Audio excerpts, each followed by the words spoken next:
Let's go ahead.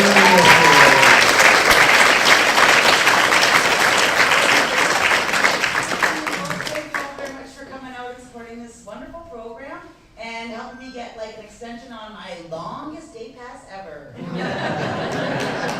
I'll give you just a little background about myself. When I was a kid, my father had a nice talk with me. He said, well, you know, Annalee, life's gonna be difficult, but there'll be lots of special moments to look forward to. I'm like, that's great. But little did I know, that would include my special doctors, my special pills, and my special straitjacket, the one I leave at home. So, and I'm like, okay, well that's cool. But I have an idea that maybe my dad kind of drove me crazy anyway with his idiosyncrasies. But he has this thing where he has to correct your English grammar. And he was doing that right from when we were really young kids. Drives me nuts. Him and my mom, before you knew it, they were having a debate about whether or not I had used a dangling participle in one of my sentences. And I'm like, give me a break. I mean, at that age, I thought only little boys had dangling participles.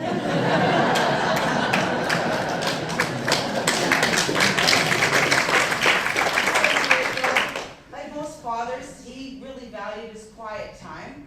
And I'm pretty sure the only reason that he came home for dinner was because we weren't allowed to talk with our mouths full. And there was a bit of a role reversal with my parents. My dad did the majority of the grocery shopping. So he'd come home, he's got all this good stuff. He goes, well, you know, you are what you eat, so that's important.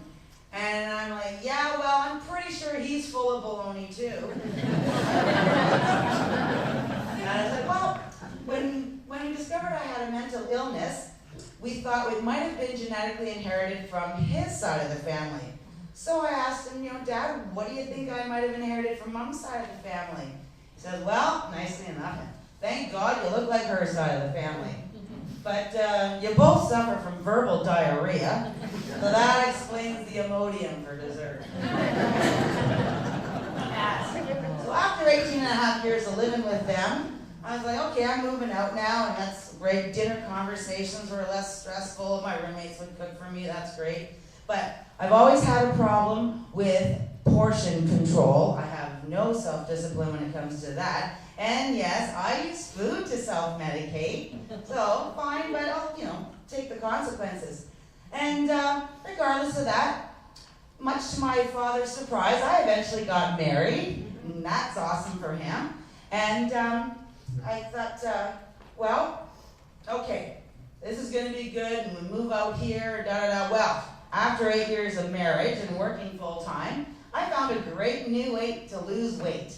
And it's called having a nervous breakdown and divorcing that 180-pound guy. So, consequently, though, the meds I'm on now, they cause weight gain, and they make it 10 times harder to lose weight. So, based on this premise, don't believe that all fat people are happy. Some of us are just crazy, but we're really only harmful if we fall on top of you. And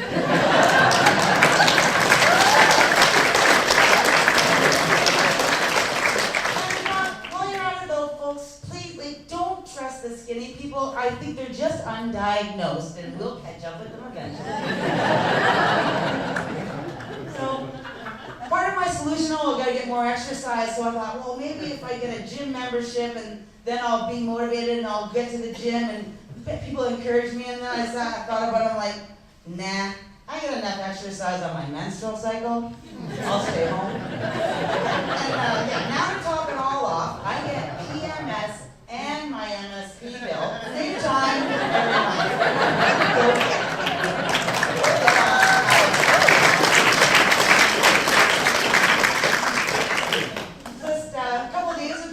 We celebrated a recognized Earth Day, and gold, green, and all that stuff. And I've been doing that since the 1970s, because that was another thing Dad taught us about, being all conservative and respecting the earth. That's great.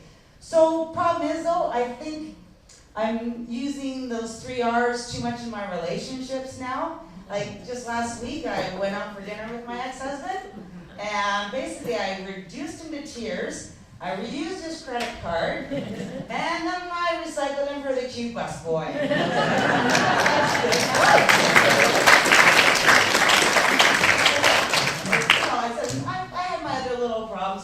up, and in school, I was like the only little freckle-faced, redheaded girl in my class. So, a little discrimination. But my mom, well, she's a redhead too and pretty intelligent. So she'd give me these words of advice.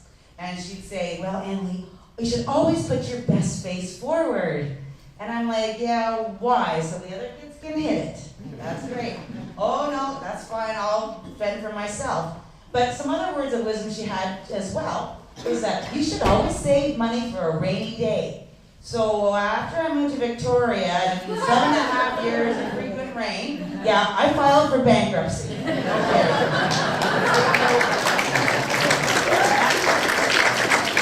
consequently, I'm back to waitressing for a living. And at work, a lot of people, they have some misconceptions about me. I mean, they look, they're like, oh, I've got red hair, I got big feet. Some days I might look like Ronald McDonald, but don't think that you're gonna get like a Happy Meal or fast service. If you end up there, you take your chances. I can't guarantee anything.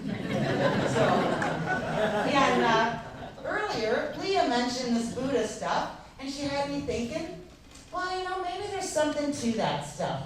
And if there is such a thing as reincarnation, I'm like, great, because I'm a comedian with bipolar disorder. I could come back as a cured ham.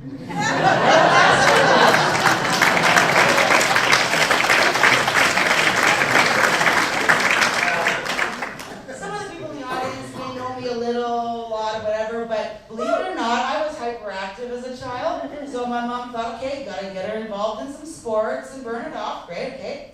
So she says, well, okay, how about we'll try some golfing and whatever. And then she says, oh, and we'll do some curling in the winter. Oh my God, curling was my least favorite. I said, Mom, do we have to do curling? I mean, come on. It's so cold and boring. Well, Annalee, she said, just give it a chance. It might be okay. Besides, it's probably the only time you get to see men actually sweeping.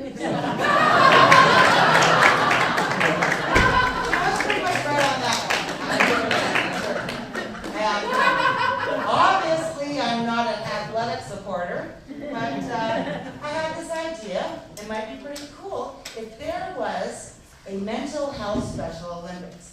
Because I figure I'm pretty much a shoe-in for a gold medal. When I phoned that Ministry of Housing and Social Development, I was the first person that got to actually talk to someone in under 4 hours. That's a record. I know it is.